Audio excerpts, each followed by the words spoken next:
Hello and welcome back to another video here in the Lego room. It's time to unbox and build the most expensive Jedi Starfighter of all time. I'm of course talking about this beauty, and the real pitfall with this set is that it comes with two of my favorite Star Wars characters of all time, two of my top three or so I would say. There with Anakin and Ahsoka, so I knew I had to grab it. I managed to get it in Disneyland, in the Paris Lego store rather, for £37 rather than the £40 with the exchange rate from euro to pound. And yeah, that was a good enough excuse for me to grab it. I knew I'd be grabbing it pretty soon anyway. I was hoping for that 20% off, but 37 will do. That's almost 10%. So let's crack this one open. Let's have a little look at it. I'm sure I'll have some things to say about it, and hopefully I'll be less biased than I was with that Arc 170 that I reviewed earlier a few weeks ago. So yeah, let's crack it open. Let's have a little look at it, and as per usual, what I'll do is I'll put the time lapse of the build on the left hand side of screen along with the minifigures on the right hand side of screen. Let's go. Starting with our 7A7, and I do like this, but I don't like the fact that there is no back printing. We are in 2025. Why don't we have astromechs with back printing? Onto two I like a lot more, and that is Anakin with his dual molded headpiece there, slightly more aggressive second face for Anakin. Good back printing, nice hairpiece. Could there have been a little bit of arm printing? Maybe.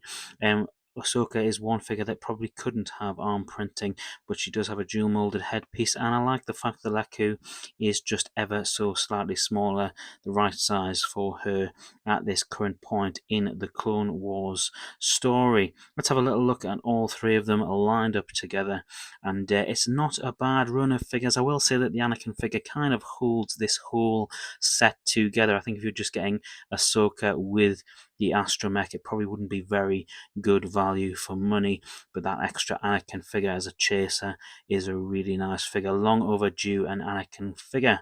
Let's have a little look at the ship.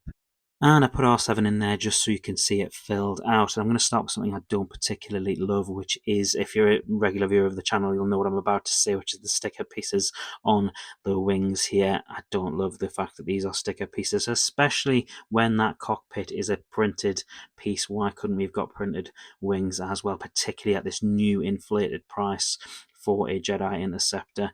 It is a bit of a shame. Luckily, I've managed to get the stickers pretty accurate, so I'm not too disappointed with the way that it looks. It could have been printed though. I just think if we could have printed it, maybe we should have. I totally understand using smaller stickers for little intricate bits of detail, and you can see the little white triangles just at the very bottom of screen, just next to the cockpit. They are sticker pieces. I understand using it for those smaller areas, but could it not have been printed? Anyway, enough about that. I am pretty pleased with the way this set looks. Other than maybe the floor that Ahsoka is sat on in the cockpit, there's not really a seating area. They've sort of reduced the space on the interior to get her in there, and even then, you can't quite get the lightsabers in there, whether it is just her on her own.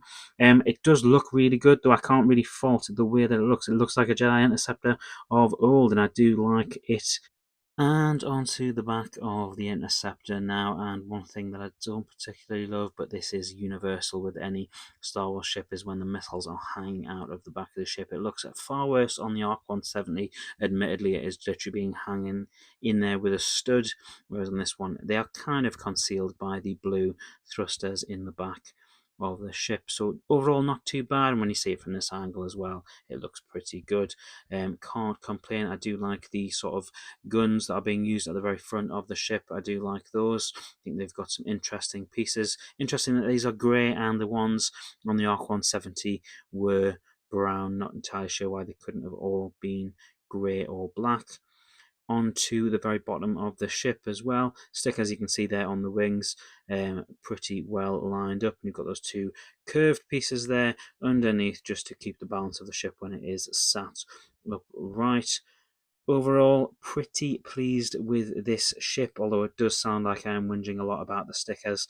I do think it is a pretty good ship. It's Jedi Interceptor of old. What I don't love about this set is the price.